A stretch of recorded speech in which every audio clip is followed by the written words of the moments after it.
আসসালামু আলাইকুম। কেমন আছেন সবাই? আশা করছি সবাই অনেক ভালো আছেন। আলহামদুলিল্লাহ আমরাও ভালো আছি। তো ইরশাদ জাহান ইপা চ্যানেলের পক্ষ থেকে আমি ইরশাদ জাহান আপনাদের সবাইকে অনেক অনেক স্বাগত জানাচ্ছি। যারা আমার এই ভিডিওটা দেখছেন, এই ভিডিওতে একটা ক্লিক করেছেন, তারা প্লিজ একটা লাইক দিয়ে ভিডিওটা কন্টিনিউ করবেন। আর ভিডিওর কোনো একটা অংশ যদি আপনাদের কাছে একটুও ভালো লেগে থাকে, তাহলে সেই ভালো লাগা থেকেই বলছি, প্লিজ আমার চ্যানেলটা সাবস্ক্রাইব করে পাশে থাকা বেল আইকনটি বাজিয়ে দিয়ে আমার সাথে থাকবেন। এতে করে আপনারা যদি আমার চ্যানেলটি সাবস্ক্রাইব করে রাখেন, আপনাদের কাছে আমি ভিডিও ছাড়ার সাথে সাথে নোটিফিকেশন পৌঁছে যাবে। আপনারা সময় করে আমার ভিডিওগুলো দেখে নিতে পারবেন। এইখানে অনেক স্বপ্ন, অনেক আশা নিয়েই সবাই আসে। সবার মতো আমিও অনেক স্বপ্ন এবং অনেক আশা নিয়ে এসেছি। নিম্ন মধ্যবিত্ত একটা ফ্যামিলি থেকে এসেছি আমি। নিশ্চয়ই অনেক সমস্যা, অনেক জীবনের কষ্ট থেকেই এখানে আসা। যতটা না আমার ইচ্ছে শখ করে আসা, তার থেকেও বেশি আসা এখানে প্রয়োজন নিয়ে। তো আশা করছি আপনারা আমার সাথে থাকবেন, আমাকে একটু সাহায্য করবেন। সবাই একটু আমাকে সাহায্যের হাত বাড়িয়ে দেন, যাতে করে এই চ্যানেল থেকে আমি কিছু একটু করতে পারি। আমার সন্তানকে একটু ভালো রাখতে পারি, আমার পরিবারটাকে একটু ভালো রাখতে পারি। তো সবাই আমাকে একটু সাপোর্ট করবেন, আপনাদের সবার কাছে আমার অনেক অনেক অনুরোধ। তো এই তো চলে আসলাম প্রতিদিনের মতো নিত্যদিনের কাজ নিয়ে। রান্নাবান্না থেকে শুরু করছি।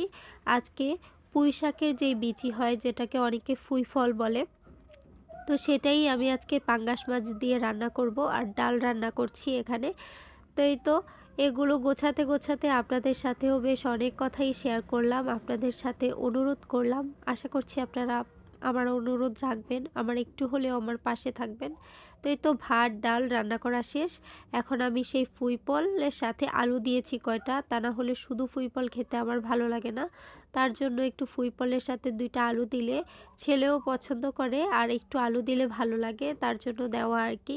তো গরিবের ধরতে গেলে এটাই অনেক বড় মাছ।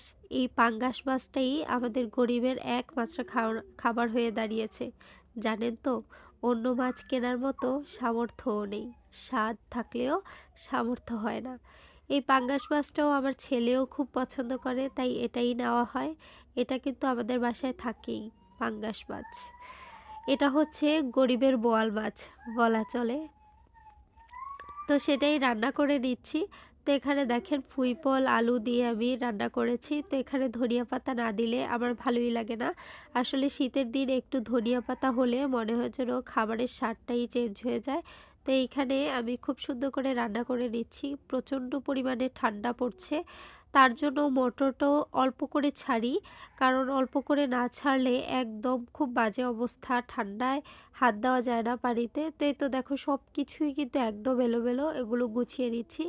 আর এখানে দেখাচ্ছি তোমাদেরকে, এই হচ্ছে লুসনি। এগুলো দিয়ে পাতিল হাঁড়ি ধরা হয়, অনেকে সালাকাটা বলে, অনেকে হাতা, অনেকে লুসনি বিভিন্ন নামে বলে, যেটা আমরা গরম হাঁড়ি পাতিল ধরি। তো এগুলো আমি নিজে বানাই। তো তোমরা যদি কেউ নিতে চাও তাহলে কিন্তু অবশ্যই কমেন্ট করো, বিভিন্ন ডিজাইন করে বানিয়ে দেওয়া হয়। আর এই যে দেখতে পাচ্ছ প্যান্ট, এগুলো আমি এমনিতেই কেটে নিয়েছি। এগুলো দিয়ে আমি চুলায়, মাটির চুলায় রান্না করি, ওইখানে গরম হাঁড়ি পাতিল ধরি। আর এইগুলোর কিন্তু আমার এলাকায় এবং অন্যান্য জায়গা থেকে আমি প্রচুর অর্ডার নেই। এগুলো আমি নিজের হাতে করে বানিয়ে দেই। তো আপনাদের যদি ভালো লেগে থাকে তাহলে প্লিজ আমাকে কমেন্ট বক্সে জানাবেন, আমিও আপনাদেরকেও বানিয়ে দিব। আর এই তো দেখো আমি পুরো ঘরটাকে সুন্দর করে গুছিয়ে নিয়েছি একদম। এখন ছেলেও খাবার খাওয়ার জন্য বসে গিয়েছে, ওর খুব খিদে পেয়েছে। সকালবেলা 1 পিস বিস্কিট খেয়েছে, আর কিছুই খাওয়া হয়নি। এখন বাজে প্রায় 10টার মতো। তো খিদে পেয়েছে, বলছে যে মা ভাত দাও, আমার খুব খিদে পেয়েছে। তার জন্য আমি বললাম যে বসো, আমি ভাত দিচ্ছি। তা আজকে রান্না করেছি ভাত, আর এখানে আলু পুঁই ফল দিয়ে পাঙ্গাস মাছ আর ডাল। আজকের জন্য এইটুকুই রান্না। তো ছেলেকে খেতে দিলাম, আর এইখানে আমি একটু কাজ করে নিচ্ছি। খাওয়া দাওয়া সব কিছু শেষ করে এই তো দেখো গুছিয়ে নিলাম সব। এখন চলে যাচ্ছি একটু পানি আনার জন্য। এটা হচ্ছে আমাদের পুরন বাড়ি। তো এই বাড়িতেই যাচ্ছিলাম একটু পানি আনতে। আমাদের পাশে একটা বড় খাল আছে, তো ওই খালের পানি এখন আর নেওয়া যায় না, মানে খুব নিচুতে নিতে সমস্যা হয়, তার জন্য এখান থেকে নিতে এসেছি আমি। আসলে লাউ গাছ রোপণ করেছি, তো সেগুলোতেই পানি দিব। তার জন্য কলের পানি দিলে নাকি মরে যায় গাছ, আমি জানি না, তোমরা কমেন্ট করে জানিও তো। তো এই তো পানি নিয়ে এখন বাসার উদ্দেশ্যে। গাছগুলো একদমই বড় হচ্ছে না, কেন বুঝতেই পারছি না। মরিচ গাছটা মোটামুটি হলেও লাউ গাছগুলো একদমই বাড়ছে না। আসলে আমার ভাগ্যটাই খারাপ নাকি সেটাই বুঝতে পারছি না। টাকা যখন না থাকে মনে হয় সবাই মিলেই আমার সাথে ছলনা শুরু করে। এই হচ্ছে অবস্থা। আসলে পরিবার পরিজন আত্মীয় স্বজন যেমন টাকা নেই বলে কারো কাছেই আমার কোনো দাম নেই, কেউই আমাকে জিজ্ঞেস করে না, ঠিক তেমনি গাছগুলোও মনে হয় খুব বেশি ছলনা শুরু করেছে। গাছগুলোকে এত সার দিচ্ছি পানি দিচ্ছি কিন্তু তবুও না ভালোভাবে হচ্ছে না, এই হচ্ছে অবস্থা। আর এইটা এখানকার আমাদের এখানে বাগান, তো আয়ান দেখছিল এখানে আসলে কিছু সুপারি গাছের চারা আর কিছু কলা গাছ রোপণ করা আছে সারিবদ্ধ করে। তো এই সেগুলো নিয়েও একটু দুষ্টামি করছে। আপনাদের সাথেও শেয়ার করলাম, যারা শহরমুখী তাদের আশা করছি ভালো লাগবে। তো আর এইখানে দেখেন এটা হচ্ছে একটা ইলেকট্রিক চুলার টেবিল। তো এই টেবিলটা আমি বানিয়ে এনেছি এইভাবে করে ডিজাইন করে। তো এইটাতে দেখেন একটু রং দিতে হবে, তার জন্য আয়ানের বাবাকে বললাম রং আনতে, সে নিয়ে আসলো স্প্রে রং। আর সেটা 150 টাকা দিয়ে একটা রং এনে একটুখানি মারার পর রং শেষ। কেমন লাগে বলেন তো? আমার 150 টাকাও শেষ হলো, কাজের কাজ কিছুই হলো না। আর এই যে এই কৌটাটা দেখছেন, এটা এনেছি 90 টাকা দিয়ে। দেখি এটা দিয়ে কি হয়। তো এখন রং করে নিচ্ছি, আপনারা সাথে থাকেন, দেখতে থাকেন।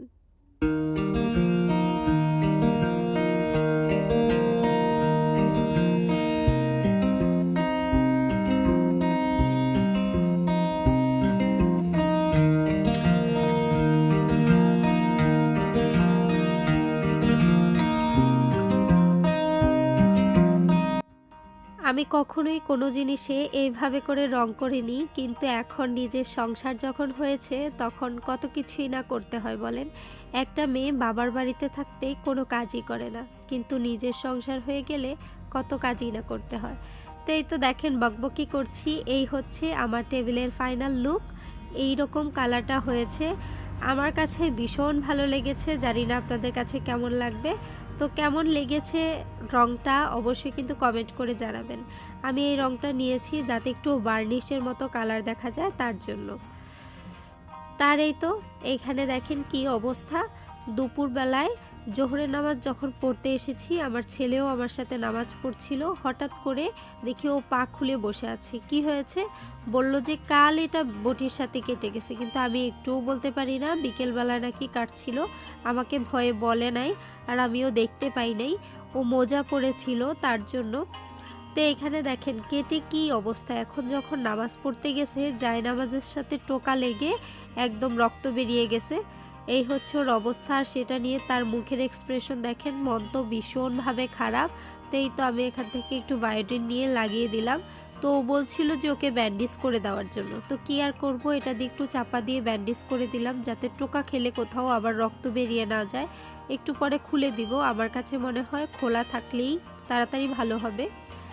তার এইখানে অনেকগুলো হলুদ, 1 কেজি মতো হলুদ এনেছিল আয়নের বাবা আরও 2 দিন আগে, কিন্তু কাজের চাপে আমার মাথায় ছিল না যে হলুদ এনে রেখেছে।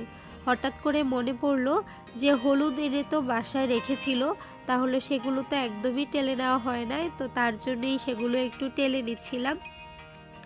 কারণ হলুদ টেকে না নিলে কিন্তু একটা ছোবা ছোবা ব্যাপার থাকে, আপনাদেরকে দেখাচ্ছি। তো এটা আসলে যায় না, আমি তো ভয় পেয়ে গেছিলাম যে 2 দিন আগে হলুদ এনেছে, হয়তো বা এতক্ষণে হলুদের অবস্থা কি হয়েছে জানি না।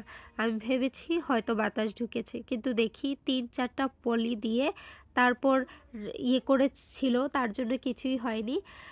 তো এই তো আমি হলুদগুলো একে একে টেকে দিচ্ছি। এই হলুদগুলো সুন্দর করে টাকা হয়ে গেছে। আর এই দেখো হলুদের মাঝখান থেকে এগুলো কি বেরোলো, একদম ছোবা ছোবা অবস্থা।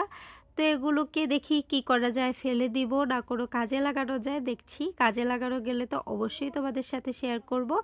তো এখন আমি হলুদগুলো গুছিয়ে রেখে দিচ্ছি। একটা বড় পট নিয়েছি যেটাতে করে অনেকগুলো হলুদ রেখে দিব আর আমার রেগুলার ইউজের জন্য আমি ছোট্ট কৌটায় করে নিয়ে নিব। তো সেগুলো একটু একটু করে গুছিয়ে নিচ্ছিলাম। তো হলুদগুলো গুছিয়ে রেখে দিচ্ছি। আসলে আমি সব পট আলাদা আলাদা রাখি। বড় পটটায় করে রাখলাম, এগুলো রেখে দিব।